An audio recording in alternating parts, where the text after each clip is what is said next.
آج گورنر صاحب سے بھی ملاقات رہی. بنیادی طور کے اوپر ہم چاہتے یہ ہیں کہ جس طرح سے ہم نے اسلام آباد میں کوشش کی ہے کہ الیکٹرک بسیں ہم دیں اور اسلام آباد کو ہم ساؤتھ ایشیا کا پہلا شہر بنا رہے ہیں جو کہ بجلی کی پبلک ٹرانسپورٹ کے اوپر چلا جائے, یہی ماڈل ہم کراچی کو بھی دینا چاہتے ہیں. اور ہم اس سلسلے میں نے گورنر صاحب سے درخواست کی ہے کہ وہ جو سندھ حکومت کو ہمارا یہ جو پروجیکٹ ہے یا ہمارا یہ جو ایک آفر ہے وہ پہنچائیں. اور انشاءاللہ یہ ہم چاہتے ہیں کہ کراچی کی جو پبلک ٹرانسپورٹ ہے, کیونکہ کراچی میں بھی پولوشن جو ہے وہ بہت بڑا حصہ اس میں جو ہے وہ پبلک ٹرانسپورٹ کا ہے, اور اس کو ہم چاہتے ہیں کہ بجلی کے اوپر شفٹ ہونا چاہیے. پاکستان میں اس وقت بجلی جو ہے وہ 50% ضرورت سے زیادہ ہے. ہمارے پاس ڈسٹریبیوشن نیٹ ورکس نہیں ہیں جس کی وجہ سے بجلی کے مسائل ہیں. لیکن یہاں پر ہم یہ چاہتے ہیں کہ پبلک ٹرانسپورٹ جو ہے اس کو ہم بجلی کے اوپر لے آئیں. گورنر صاحب کو ہم نے اس کا پورا پلان دیا ہے اور ان سے ریکویسٹ کیا ہے کہ چیف منسٹر صاحب کو وہ پہنچائیں.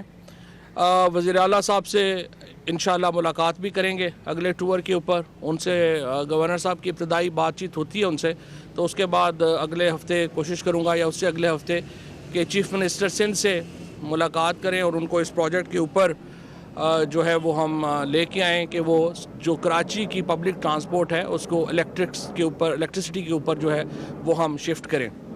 اس کے ساتھ ساتھ چیف منسٹر صاحب سے افسوس بھی کرنا ہے کہ کیسا ان کو محسوس ہو رہا ہے کہ ایک شدت پسند گروہ کے نیچے ان کو جو ہے وہ اپنی اگلی سیاست جو ہے وہ کرنی پڑ رہی ہے. بڑا افسوس ہی ہوا کہ بے نظیر بھٹو شہید کی جو پارٹی ہے اس کو مولانا فضل الرحمان صاحب کی قیادت میں کام کرنا پڑ رہا ہے, اور یقینی طور کے اوپر پیپلز پارٹی کا جو عام کارکن ہے وہ تو برا ہی منا رہا ہوگا. اس کے دل میں افسوس بھی ہوگا کہ کس طرح سے پیپلز پارٹی آج بے نظیر بھٹو شہید کے قاتلوں کے ساتھ جو ہے وہ گزارا کر رہی ہے اور ان کے ساتھ اپنی سیاست جو ہے وہ کر رہی ہے. یہ پاکستان کی بدقسمتی ہے کہ مسلم لیگ نون اور پیپلز پارٹی کو آج ایک شدت پسند گروہوں کا سہارا لینا پڑ رہا ہے اپنی سیاست کے لیے, اور ان کو ایک ایسی لیڈرشپ کا سہارا لینا پڑ رہا ہے. کیونکہ اس کی وجہ یہ ہے کہ کل آپ نے لاہور میں دیکھا مسلم لیگ نون کا گڑھ تھا, لیکن وہ اتنے بھی لوگ وہاں پہ جمع نہیں کر سکے. میں نے تو مشورہ دیا تھا پچھلی دفعہ بلاول صاحب کو بھی اور PMLN والوں کو بھی کہ آپ اپنے جو جلسے ہیں وہ میرج ہال بک کرا کے کر لیا کریں. اس کا فائدہ یہ ہوگا کہ کم از کم جو پارٹیسپینٹس ہیں ان کی بھی سہولت ہو جائے گی, اور ایک عام لوگ جو ہیں وہ بھی سفر نہیں کریں گے, کیونکہ ان کی حاضریاں آج کل جو جلسوں میں ہیں وہ اتنی ہیں. لہٰذا یہ بڑی بدقسمتی ہے کہ انہیں مدرسے کے بچوں کا سہارا لینا پڑ رہا ہے اپنی سیاست کے لیے. اور پیپلز پارٹی اور نون لیگ جیسی جو پارٹیز ہیں ان کو بھی اپنے کیسز کے لیے بدقسمتی سے مولانا فضل الرحمان صاحب کی طرف اور مدرسے کے بچوں کی طرف دیکھنا پڑ رہا ہے کہ وہ آئیں اور آ کے تحریک چلائیں. تحریک کا ماڈل بھی بڑا انٹرسٹنگ ہے. نواز شریف صاحب کہتے ہیں میں تو لنڈن میں مے فیئر میں رہوں گا, دنیا کی سب سے مہنگی پراپرٹی جو ہے وہ ان کے بیٹوں کی ہے, وہ وہاں پہ رہیں گے. 2 بیٹے برٹش سٹیزن ہیں. جو سمدی ہیں اسحاق ڈار صاحب, وہ شاہد خاقان عباسی صاحب جب وزیر اعظم تھے انہوں نے اپنے جہاز میں اسحاق ڈار صاحب کو فرار کروایا, وہ لنڈن میں بیٹھے ہوئے ہیں. اور نواز شریف صاحب کا اب نیریٹو یہ ہے, بیانیہ یہ ہے کہ میں اسحاق ڈار میرے بچے ہم تو مے فیئر میں رہیں گے, لیکن مسلم لیگ نون کے جو کارکنان ہیں ان کے جو بچے ہیں ان کا کام ہے کہ وہ پاکستان میں سڑکوں پہ نکلیں اور یہ تحریک چلائیں کہ مریم کے ابو اور مریم بی بی کے پیسے جو ہیں وہ واپس نہ لیے جائیں, اور اس تحریک کے لیے قوم جو ہے وہ باہر نکلے. یہ تحریک جو بیسیکلی ابو بچاؤ مہم کے طور کے اوپر شروع ہوئی تھی, اب پاکستان انتشار پارٹی کے طور کے اوپر یہ سامنے آئی ہے. اور جس طرح سے ابو بچاؤ مہم ناکام ہوئی ہے, آپ یقین کیجئے گا کہ یہ انتشار پھیلانے کی یہ جو مہم ہے یہ بھی بری طرح ناکام ہوگی. اس کا بھی کوئی مستقبل جو ہے یہ نہیں ہے.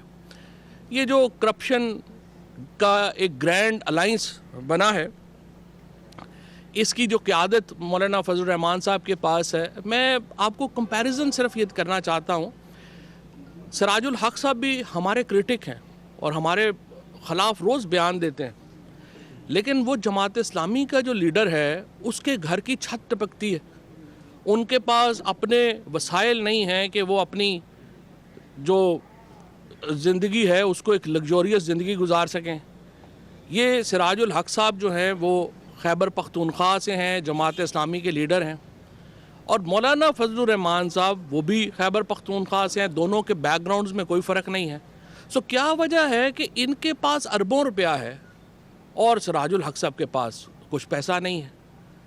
تو یہ وہ بھی دینی جماعت کے سربراہ ہیں، یہ بھی دینی جماعت کے سربراہ ہیں، تو فرق وسائل میں اتنا جو ہے وہ کیوں ہے؟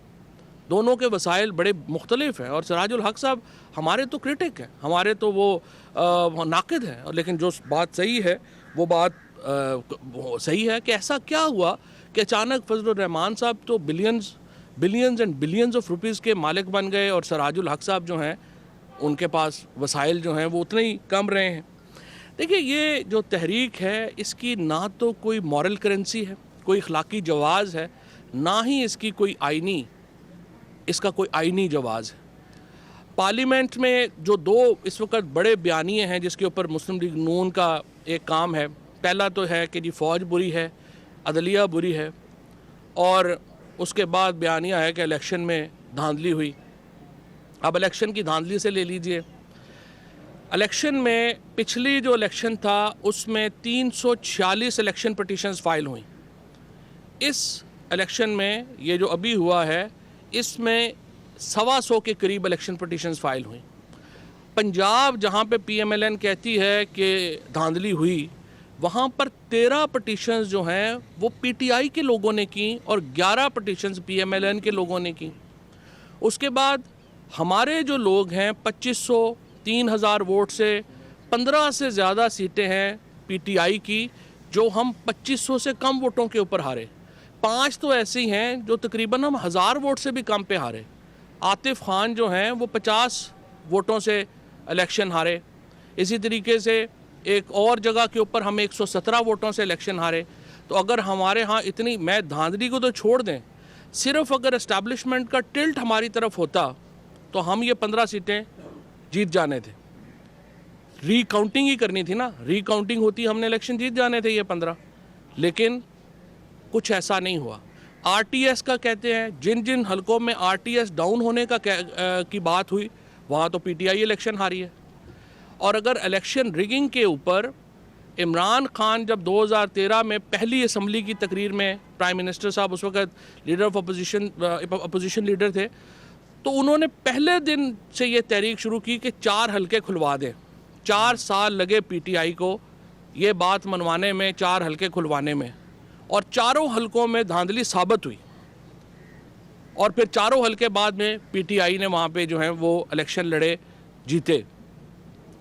ہم نے پہلے دن جب عمران خان وزیر اعظم بھی بنے اور پہلے دن اسمبلی میں گئے تو انہوں نے شہباز شریف صاحب کو کہا کہ آپ سمجھتے ہیں کہ الیکشن کے اوپر تحقیقات کی ضرورت ہے تو آئیے ہم کمیٹی بنا دیتے ہیں۔ 2.5 سال گزر گئے ہیں، پی ایم ایل این ایک حلقے کا بھی ثبوت کمیٹی میں نہیں لا سکی دھاندلی کا۔ دھاندلی کا اگر ہوتی بات تو پھر پہلے دن ہی اسمبلیوں میں ہی نہ بیٹھتے۔ مسئلہ دھاندلی ہے ہی نہیں، مسئلہ الیکشن ہے ہی نہیں۔ مسئلہ کہاں سے شروع ہوتا ہے؟ پہلے ان کا فوج سے جھگڑا کہاں پہ شروع ہوتا ہے؟ فوج سے جھگڑا یہ ہے کہ جب آصف سعید کھوسہ صاحب نے کمیشن بنایا پیناما کے اوپر، تو آپ کو یاد ہوگا کہ آصف سعید کھوسہ صاحب نے یہ بات کی تھی کہ جو تمام ادارے ہیں وہ اس وقت یرغمال ہیں، اور انہوں نے اس میں جو 2 بریگیڈیئرز جو تھے فوج کے اس کو تحقیقاتی کمیشن میں ڈالا۔ نواز شریف صاحب جو تھے ان کا مطالبہ یہ تھا کہ جو فوج کے بریگیڈیئرز ہیں وہ ان کو کرپشن چھپانے میں مدد کریں، اور پیناما کی جو انویسٹیگیشن ہے وہ انڈیپینڈنٹ نہیں ہونی چاہیے بلکہ ان کی فیور میں ہونی چاہیے۔ یہ جھگڑا ہے بنیادی فوج سے نواز شریف صاحب کا۔ یہ جو بات کرتے ہیں کہ ظہیر الاسلام صاحب نے مجھے آ کے کہا کہ استعفیٰ دے دو، اس کے اوپر نواز شریف صاحب کو اتنا غصہ آیا کہ انہوں نے مشاہد اللہ سے استعفیٰ لے لیا. اس کے بعد ڈان لیکس کی بات کرتے ہیں. ڈان لیکس کے اوپر میاں صاحب کو اتنا غصہ آیا کہ انہوں نے کہا پرویز رشید کو کہ تم استعفیٰ دے دو. مطلب یہ آپ لوگوں کو بیوقوف سمجھتے ہیں. آپ نے خود ڈان لیکس کے بعد 2 پریس ریلیز وفاقی حکومت نے جاری کی اور انہوں نے اس میں مذمت کی کہ یہ بڑا برا ہوا ہے اور یہ نہیں ہونا چاہیے تھا. اور پھر آپ نے خود پرویز رشید سے استعفیٰ لیا تھا, آپ نے خود مشاہد اللہ سے استعفیٰ لیا تھا. اور پھر جب ظہیر الاسلام ریٹائر ہوئے تھے تو آپ ذرا تصویر دیکھیے جا کے کہ کس طریقے سے انہیں نواز شریف صاحب نے ملاقات کی اور رخصت کیا. نہ ان کا فوج کے ساتھ کوئی مسئلہ ہے کسی ایشو کے اوپر. فوج کے ساتھ, جوڈیشری کے ساتھ صرف یہ مسئلہ ہے کہ آپ ہماری کرپشن چھپانے میں ہمارے معاونت کیوں آپ نے کی. 97 میں آپ کو یاد ہے جب سجاد علی شاہ صاحب نے, اس وقت کے چیف جسٹس جو تھے, انہوں نے جب نواز شریف کی بات نہیں مانی اور اس وقت کے صدر رفیق تارڑ جو تھے ان کو نوٹوں سے بھرے بیگ دے کے کوئٹہ میں بھیجا گیا اور جوڈیشری کو خریدا گیا. اس کے بعد جب بے نظیر بھٹو کے بقول نواز شریف کی جو ایک ہی حکومت ہے جو پاکستان میں ریسٹور ہوئی آرٹیکل 58(2)(b) کے تحت, وہ بھی بے نظیر بھٹو شہید کے بقول وہ چمک کا نتیجہ تھی. نواز شریف نے ہمیشہ ججوں کو خریدا. پھر جو احتساب کا نظام بنایا اس کے اوپر انہوں نے جو ملک قیوم صاحب کو, آپ کو یاد ہوگا کہ جو کالیں کی گئیں. جو جھگڑا ہے وہ صرف یہ ہے اداروں سے کہ آپ ہمارے ساتھ کھڑے کیوں نہیں ہو رہے ہمارے پیسے بچانے کے لیے. تو ادارے کیوں کھڑے ہوں؟ دوسری طرف گلا کس سے ہے؟ اگر آپ الیکشن میں کہتے ہیں کہ فوج جو ہے جی اس کو نہیں بلانا چاہیے تھا, تو نگران حکومت کس نے بنائی تھی؟ نگران حکومت تو پیپلز پارٹی نے اور PMLN نے مل کے بنائی تھی. اور فوج کیوں آئی تھی الیکشنوں میں؟ کیونکہ نگران حکومت نے حکم کیا تھا فوج کو کہ آپ الیکشنوں میں آئیں. اگر وہ کہتے تو وہ نہ آتے. اس کے بعد جو نیب کا قانون ہے, قانون نواز شریف صاحب کا بنایا ہوا, 1997 کا احتساب ایکٹ. اس کے بعد چیئرمین خاقان عباسی صاحب کا لگایا ہوا. اس کے بعد وہاں کے پروسیکیوٹر سے لے کے چپڑاسی تک تمام جو عہدیداران ہیں وہ نواز شریف صاحب کے لگائے ہوئے. اور اس کے بعد جو تحقیقات ہوئیں وہ بھی ان کیسز کے اوپر ہوئیں جو پیپلز پارٹی نے نون کے خلاف کیے ہوئے ہیں اور نون نے پیپلز پارٹی کے خلاف کیے ہوئے ہیں. لہٰذا PTI کا تو اس میں کوئی معاملہ ہی نہیں ہے. صرف جو جھگڑا ہے وہ یہ ہے. آج میں آپ کو بتاؤں, یہ سارے اپنی پرانی تنخواہ پہ کام کریں.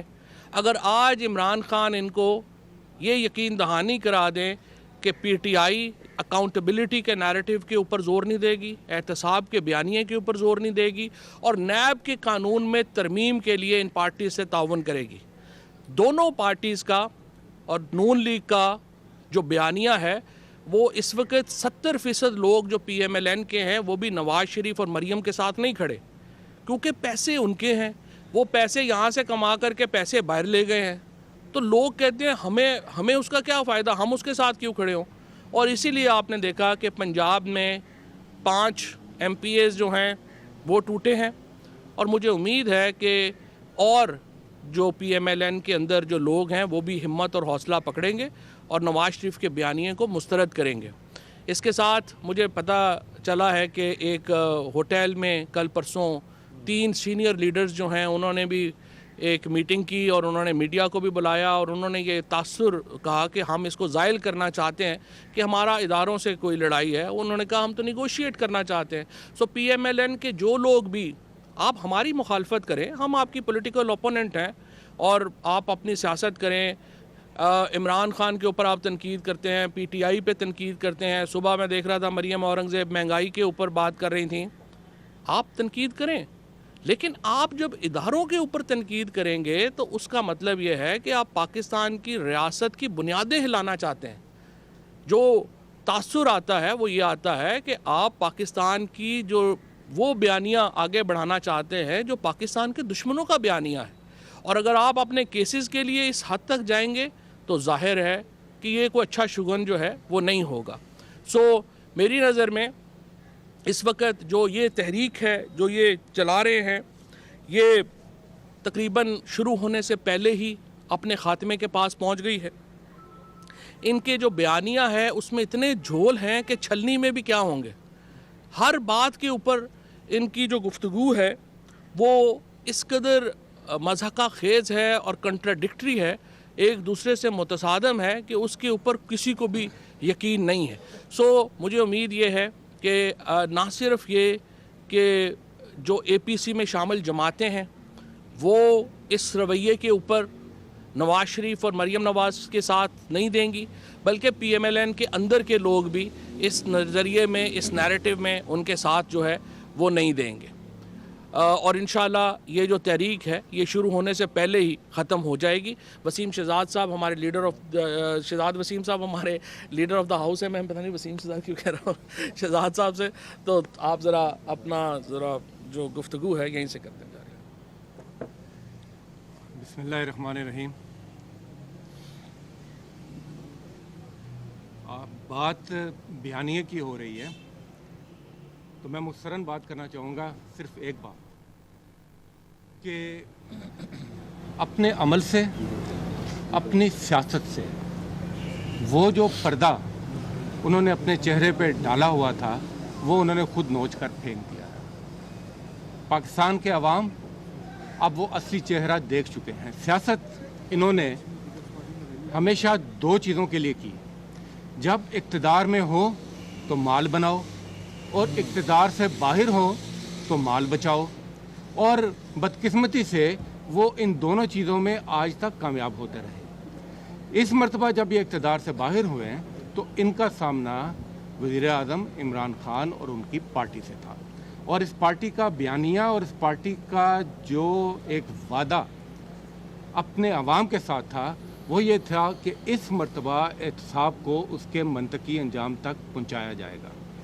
جب پی ٹی آئی کی حکومت آتی ہے تو ان کا خیال تھا کہ جو معاشی صورتحال یہ چھوڑ کر گئے اور اس کے بعد جو وہ معاشی بارودی سرنگیں بھی رستے میں بچا کر گئے, شاید ہی کوئی حکومت ہے جو اس کو کراس کر سکے. ملک کو دیوالیہ پن کی حالت تک پہنچا چکے تھے, مگر آپ نے دیکھا کہ اللہ کی مدد سے, عوام کے تعاون سے, حکومت کی کوشش سے اس معاشی بحران پر جو فوری معاشی بحران تھا قابو پایا گیا. دوسری اپرچونٹی ان کو اس وقت نظر آتی ہے جب کرونا کا بحران ہوا, جب کرونا کی وبا آئی, پوری دنیا میں جو معیشت تھی وہ سکڑتی جا رہی تھی, ایک قیامت صغریٰ برپا تھی. الحمدللہ پاکستان اس وبا سے بھی اچھے طریقے سے نبرد آزما ہوا اور آگے بڑھا. آخری امید جو ان کو نظر آئی وہ تھی جب فیٹف کے بلز والا معاملہ آیا. آپ دیکھ رہے ہیں کہ اس وقت جو دنیا کی صورتحال ہے, جو خطے کی صورتحال ہے, اس میں پاکستان اور بالخصوص اور دیگر اسلامی ممالک ان پر گھیرا تنگ کیا جا رہا ہے. وہاں پر ایک انسٹیبلٹی کی فضا قائم کرنے کی کوشش کی جا رہی ہے. فیٹف جہاں پر بھارت ایک گروپ کو لیڈ کر رہا ہے, ان کی کوشش بھرپور یہ رہی کہ یہ بل کسی طرح یہاں سے پاس نہ ہو سکیں. پاکستان جو ہے دنیا میں ایک ذمہ دار اور امن پسند ملک کے طور پر سامنے نہ آئے, لہذا انہوں نے اس موقع کو غنیمت جانا. کمزوری یہ تھی کہ نمبر گیم تھی اور اس میں نمبرز کے حوالے سے خصوصاً ایوان بالا میں ہمیں مشکلات کا سامنا تھا اور ہمیں ان کا تعاون درکار تھا. بجائے اس کے کہ ملکی مفاد میں, ملک کے انٹرسٹ میں وہ اپنا دست تعاون دراز کرتے, اس موقع کو بھی ایک پولیٹیکل بارگیننگ کے لیے استعمال کیا گیا. اور وہ پولیٹیکل بارگیننگ پھر اسی نقطے پر تھی کہ ہمیں این آر او دیں, ہمارے معاملات کو آسان کریں. جب یہ تمام مراحل سے ناکامی ہوئی تو پھر آپ دیکھتے ہیں کہ انہوں نے اپنی توپوں کا رخ حکومت سے ہٹا کر ریاست کی طرف موڑا.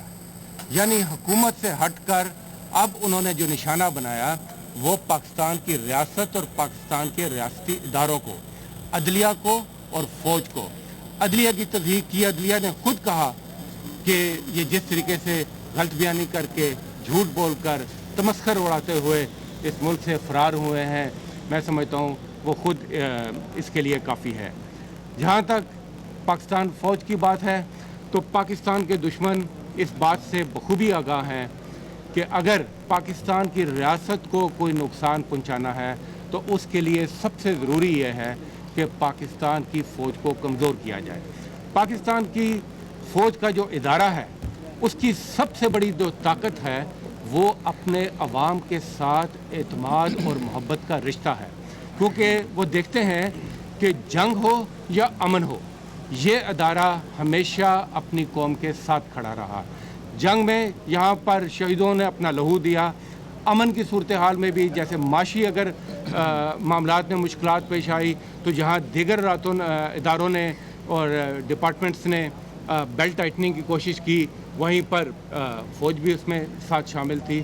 تو ہم یہ سمجھتے ہیں کہ اس وقت یہ جو بیانیہ ہے یہ پاکستان کی ریاست کے خلاف ہے، پاکستان کے ریاستی اداروں کو کمزور کرنے کی کوشش کی جا رہی ہے، اور وہ جس کو حکمت سمجھ رہے ہیں وہ اصل میں حماقت ہے، اور اس حماقت کا ان کو جلد ہی خیال آ جائے گا. کیونکہ جو ابھی فواد نے ایک بڑی اچھی بات کی کہ وہ اپنے جلسے جو ہیں وہ شفٹ کریں میرج ہالز میں.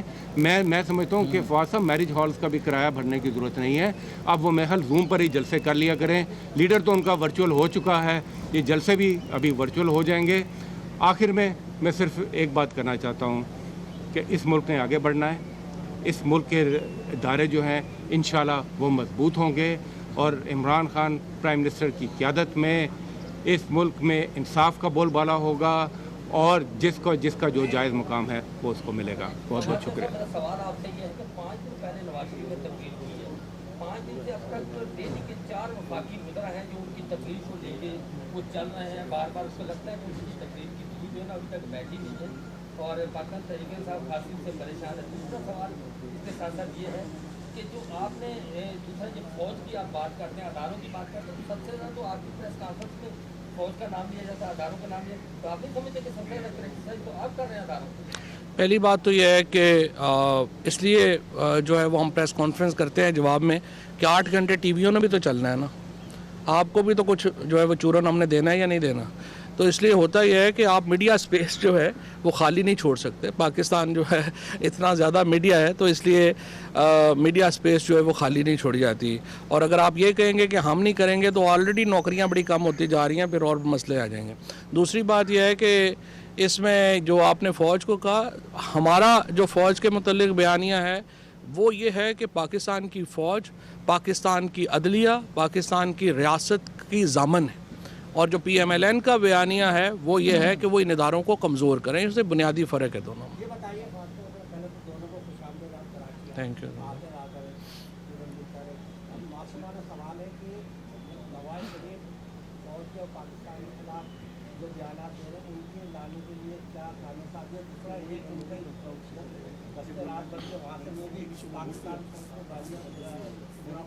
دونوں کو لانے کے لیے ایک ہی قانون سازی ہے، اور کب تک لا سکتے ہیں؟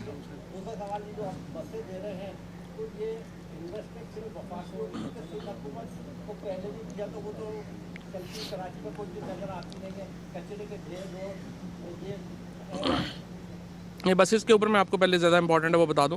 دیکھیں ہمارا جو ماڈل ہے وہ یہ ہے، وہ بی او ٹی کے اوپر زیادہ بیسڈ ہے. اس میں یہ ہے کہ ہم چاہتے ہیں کہ ایسی الیکٹرک کمپنیز جو ہیں ان کو ہم لے کے آئیں جو سرکار سے پیسے نہ لیں، اور ایک بی او ٹی ماڈل جو ہیں ان کے اوپر یا پی پی پی ماڈلز جو ہیں اس کے اوپر جو ہے وہ لے کے آئیں. وہ اسلام آباد میں ہم یہ ماڈل ایک بنا رہے ہیں، اور اسلام آباد ول بھی انشاءاللہ ساؤتھ ایشیا کا پہلا ملک پورا شہر ہوگا جو پبلک ٹرانسپورٹ جس کی چلی جائے گی الیکٹرک کے اوپر. تو اسی ماڈل کو ہم چاہتے ہیں کہ کراچی کی ضرورت ہے، کراچی میں زیادہ جو ہے وہ پرابلمز ہیں. دوسرا جو آپ نے کہا کہ نواز شریف صاحب کو واپس لانے کے لیے کیا کارروائی کی جائے، دوسرا جو ہے اس کو تو بڑے عرصے سے کوشش ہو رہی ہے. دیکھیں پہلی بات تو یہ ہے کہ نواز شریف کی اخلاقی ذمہ داری ہے وہ خود واپس آئیں. وہ تو یہاں پہ کہہ کے گئے تھے کہ میں بیمار ہوں اور مجھے جانے دیں. میں تو خیر اس وقت بھی کہہ رہا تھا بیمار نہیں ہے، ان کو نہ جانے دیں، لیکن بہرحال وہ چلے گئے. اب وہ دیکھیے اب تو وہ کیا کر رہے ہیں، اب تو وہ روزانہ نیا ریسٹورنٹ ایکسپلور کر رہے ہیں مے فیئر میں. ایک دن ایک ریسٹورنٹ میں ہوتے ہیں، دوسرے دن دوسرے میں. اور اس وقت تو لگ رہا ہے وہ وہاں پہ وہ جو فوڈ ٹیسٹنگ کمپٹیشنز ہوتے ہیں نا اس میں حصہ لینے لگے ہیں اگلے. تو اس لیے میں سمجھتا ہوں کہ ابھی تو ان کو خود واپس آ جانا چاہیے. دوسرا ظاہر ہے گورنمنٹ تو کارروائی کرے گی. ایکسٹریڈیشن ٹریٹی نواز شریف کا کیس اس لیے مضبوط ہے کہ وہ کنوکٹڈ ہیں, وہ ان کو سزا یافتہ ہیں, باقی لوگ سزا یافتہ نہیں ہیں جس کی وجہ سے ان کو فائدہ جاتا ہے. ایک ادھر لے لیں پھر ادھر لے لیں. اب تو بہت آسانی ہو گئی ہے, فیڈرل کا جو قانون پاس کر دیا گیا ہے اس قانون کے تحت پاکستان دنیا کے ان تمام ممالک کے ساتھ لنک ہے اور پاکستان کسی بھی ملزم کے حوالے سے دستاویزات کی ثبوت دینے کے بعد اس کو پاکستان لا سکتا ہے. اس لیے آپ نے کہا کہ میاں صاحب جو ہے وہ باقاعدہ ان کے خلاف تو فیصلہ آیا ہوا ہے. پانی ان کے خلاف حکومت تو شاید اس کے لیے مشکل ہو, لیکن میاں صاحب کو تو آپ میرے خیال ایک لیٹر لکھیں گے اس کے تحت لا سکتے ہیں. بالکل آپ کی بات صحیح ہے, اس کے لیے لیٹر تو لکھ دیا ہوا ہے اور جو ہائی کمیشن ہے وہ اس کو پرسو جو ہے وہ کر رہا ہے. لیکن اصل بات یہ ہے کہ دیکھیے ہوتا یہ ہے, سچی بات یہ ہے کہ جب اس طرح کے لوگ باہر چلے جاتے ہیں تو وہ ان ملکوں میں کئی ایجنسیز کے پھر ایسٹ بن جاتے ہیں اور ان کو لانا اتنا آسان نہیں رہتا. یہ ایک پیچیدہ کام ہوگا لیکن ان کو لانا ضروری ہے. اور پاکستان کے عوام کا دیکھیے, ہمارا کوئی عمران خان کا کوئی ذاتی پرابلم نہیں ہے نواز شریف سے, ہمارا کوئی ذاتی پرابلم نہیں ہے. پرابلم یہ ہے کہ وہ دیکھیں اربوں روپیہ لے کے جو میرا آپ کا یہ جو ہمارے کیمرہ مین ہیں, ہمارے جو سارے لوگ باہر ہیں, ان کا پیسہ جو لے کے وہ باہر چلے گئے. ہم کہتے ہیں یا پیسے واپس کریں یا اپنی جیل کی سزا پوری کریں. کوئی ذاتی لڑائی جھگڑا تھوڑی ہے ان سے. جی سندھ میں جو جزائر کا آپ نئے شہر بنایا جائے اس پہ کافی رد عمل ہوا ہے. سامنے آج کراچی میں بھی ریلیاں نکالی گئی ہیں. کیا اس میں سندھ حکومت آپ کے ساتھ ایگری ہے نئے شہر بنانے میں, کیا ہے پالیسی؟ مجھے لگتا یہی ہے کہ سندھ حکومت ہر معاملے میں ہمارے ساتھ ایگری کرے گی انشاءاللہ. جو یہ دیکھیں اس کے اوپر ایک ڈیفینیشن کا ایشو ہے. جو آئین میں یہ ہوا ہے کہ جو ریکلیمڈ لینڈ ہے وہ فیڈرل گورنمنٹ کی ہوگی, یعنی جو زمین پہلے نہیں تھی ریکلیم ہوئی, جیسے جزائر ہیں, وہ وفاقی حکومت اس کے اوپر جو ہے وہ کام کرے گی. میں یہ سمجھتا ہوں کہ جو اس وقت معاملہ یہ ہے کہ جو ایگزسٹنگ شہر ہیں سندھ حکومت ان کو بہتر کرنے کی کوشش کرے.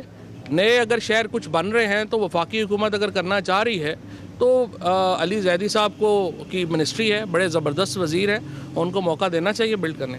یہ بتائیے کہ کراچی میں جو ہے پیپلز پارٹی نے آج ریلی نکالی ہے, یہ بتائیے بات تو تباہی ہوا, بارش ہوا, تباہ ہوا, وفاق نے فنڈ بھی ریلیز کیا لیکن وہ ثمرات نظر نہیں آئے. اس کے بعد ریلیاں نکلنا شروع ہو گئی. آج بھی ریلی نکل رہی ہے, کرونا ہے, ایس او پی میں کہتے عمل, لیکن ریلی 12 سال کی نالائکی پر کیا کہیں گے کراچی میں ریلی سیاست کی ترقی سے آپ کرانے کے لیے. دیکھیں وہ ایک سیاسی جماعت ہے, ان کو ریلیز وغیرہ جو کرنے کا حق حاصل ہے, لیکن میں اس پہ ضرور حیران ہوں کہ صوبائی حکومت اپنے خلاف کیوں ریلیاں کر رہی ہے. عام طور پہ تو ریلیز بندہ کرتا ہے کسی حکومت کے خلاف, کوئی اپوزیشن وغیرہ. یہ پی ٹی آئی کے دوست بیٹھے ہوئے ہیں, یہ ریلی کریں یہاں پہ تو سمجھ آتی ہے. تو ابھی تو مجھے سمجھ نہیں آئی, کچھ سمجھنے کی کوشش کریں گے کہ یہ انہوں نے کیا کیا. او واحد خاتون,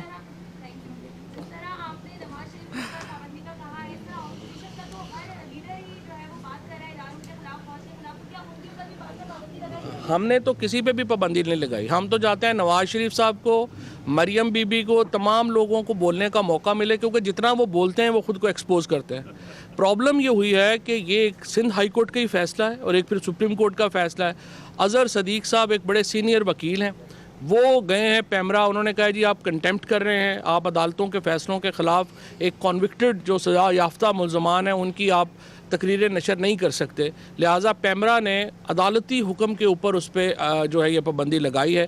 میں انکریج کروں گا پی ایم ایل این کو اور باقی لوگوں کو کہ وہ اس کو چیلنج کریں اور اس کو ریورس کرائیں. اور ہم تو چاہتے ہیں کہ ان کی تقریریں لوگوں تک پہنچیں, کیونکہ جتنا بولتے ہیں اتنا ایکسپوز ہوتے ہیں.